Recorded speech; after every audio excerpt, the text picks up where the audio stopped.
भदौरिया जी, कौन कर रहा है ये उनकी हिमायत या फिर समर्थन? यही तो मैं आज जब से इंसिडेंट हुआ है पूछ रहा हूँ, इसीलिए तो मैं कह रहा हूँ कि भारतीय जनता पार्टी का नेता कोई मिले तो जिम्मेदार, जिससे पूछें कि भाई हम जिम्मेदारी, चूंकि हम अपोजिशन में हैं, लेकिन तस्वीरें सर आपके विधायकों के साथ सामने आती है, कोई आए तो सही, हाँ, बताए तो सही। हाँ, मैं कह तो रहा, मेरी बात तस्वीरें तो मेरी पता नहीं किन्नों के साथ होगी, तो मैं क्या करूं। हाँ। एयरपोर्ट पे जाता हूँ, फंक्शनों में जाता हूँ, तस्वीरें खींचती हैं, तस्वीरें सर वहाँ पहुँचते भी तो है ना, फिर किसी का नाम नहीं ले सकता, सौंपने के लिए भी तो पहुँचते हैं, बैठे लोग हैं, ज्ञापन सौंपने के लिए भी तो समाजवादी पार्टी के ही नेता पहुँचते हैं और कोई नहीं पहुँचता है, और ये कहने के लिए कि भैया बेकसूर है, मासूम है। हाँ, सुन तो लीजिए, अपोजिशन में समाजवादी यहाँ पे है और हम पोजीशन से सवाल पूछना चाहते हैं, लेकिन पोजीशन वाले हैं कहाँ? वही तो मैं कह रहा हूँ, मैं खोज रहा हूँ, मिले तो सही, क्योंकि उनके मन में चोर है, अच्छा, उनके दिल में काला है, वो छुपा रहे हैं कुछ, भाग रहे हैं। क्यों भाग रहे हैं आप आइए सामने, आंख से आंख मिलाइए, बोलिए क्या बात हुई है। आप हमसे सवाल पूछिए, हम आपसे सवाल पूछेंगे। आप सत्ता में, मैं आपसे पूछूंगा, आप मैं विपक्ष में, आप मुझसे पूछिए, आप यहाँ पे सोल्यूशन निकल जाएगा। अब आप कहते हैं ना, बेगानों की सावधी में अब्दुल्ला दीवाना है। अरे भाई, जिसके बीच में बात होनी है, पोजीशन के बीच में होनी है, क्यों नहीं है भाई? पुलिस क्या कर रही थी वहां पे? वहां का प्रशासन सिस्टम क्या कर रहा था? एलआईयू क्या कर रही थी? वहां का इनका खुफिया तंत्र क्या कर रहा था? जो यहाँ पे कह रहे हैं इतने इतने पत्थर आ गए, आखिर ये सरकार का तंत्र। बिल्कुल, आप जो कह रहे हैं वो वैलिड है पॉइंट्स, लेकिन एक तस्वीर भी लगातार मैं दिखा रही हूँ, उन दंगाइयों की तस्वीर भी दिखा रही हूँ अनुराग भदौरिया जी, और साथ ही साथ मैं चाहूंगी एक बार स्क्रीन पर वो तस्वीर दोबारा से आए, इरफान सोलंकी जहां पर नजर आ रखे हैं उस मास्टरमाइंड के साथ, और साथ ही साथ अमिताभ वाजपेयी भी उसमें नजर आ रहे हैं। ठीक है, आपने जो तमाम सवाल किए मैं उनको मानती हूँ, लेकिन इस सवाल का जवाब दे दीजिए, ये जो तस्वीर है, ये रिश्ता क्या कहला रहा है? ये कौन सा समाजवाद है अनुराग भदौरिया जी?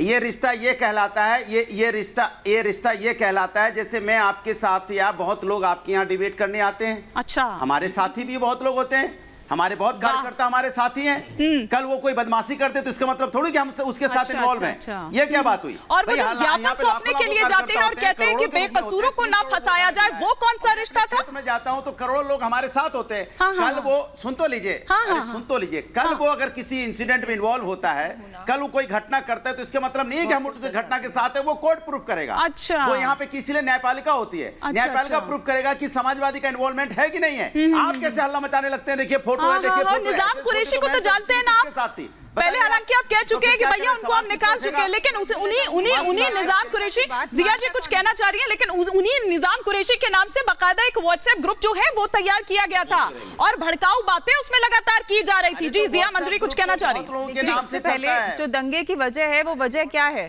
कि आपकी अगर धार्मिक आस्थाएं आहत हुई तो दूसरे पक्ष की भी धार्मिक आस्थाएं आहत हो रही हैं। इससे पहले ही अकबरुद्दीन ओवैसी साहब ने एक बहुत ही भद्दा बयान दिया था भारतीय समुदाय की आस्थाओं के ऊपर, उनकी पूजन देवताओं के ऊपर, और कौन है भाग्य लक्ष्मी, कौन है लक्ष्मी की पूजा करते हैं। आज रामनवमी आ गई, कितने हिंदुओं ने इस पे पथराव कर दिया, मैं ये पूछना चाहूंगी। दूसरा बात कि जब पथराव अगर आपका समुदाय कर रहा है, तो आप ये बताइए कि आप बात करते हैं बार बार की कोर्ट है, एक प्रोसेस है, तो आप फिर उसी में जाकर के बात करें ना। अब ये पथराव करने का क्या सिस्टम है? आपको कोई राइट नहीं बनता है कि आप स्टेट की प्रॉपर्टी को, समाज की प्रॉपर्टी को, देश की प्रॉपर्टी को आप आहत करें, आप उसको नुकसान पहुंचाएं।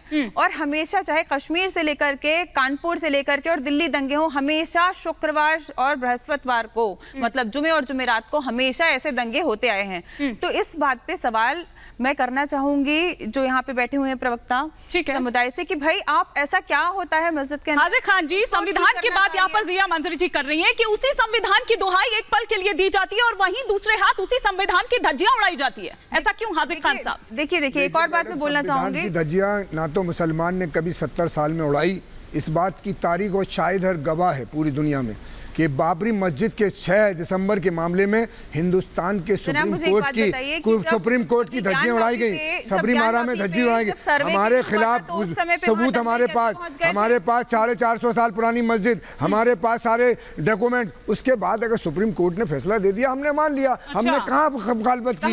हिंदुस्तान के सारे लोगों ने, जबकि सुप्रीम कोर्ट ने अपने फैसले में जो 3 बातें लिखी है, उसमें यह लिखा कि किसी मंदिर को तोड़ के नहीं बनाया गया, जो 49 में मूर्ति रखी गलत हुई, 1992 में तोड़ा, और वो तोड़ने वालों को सारों को बरी कर दिया गया और उन्हीं को मस्जिद दे दी गई। ये दुनिया देख रही है मैडम, हम ही नहीं देख रहे।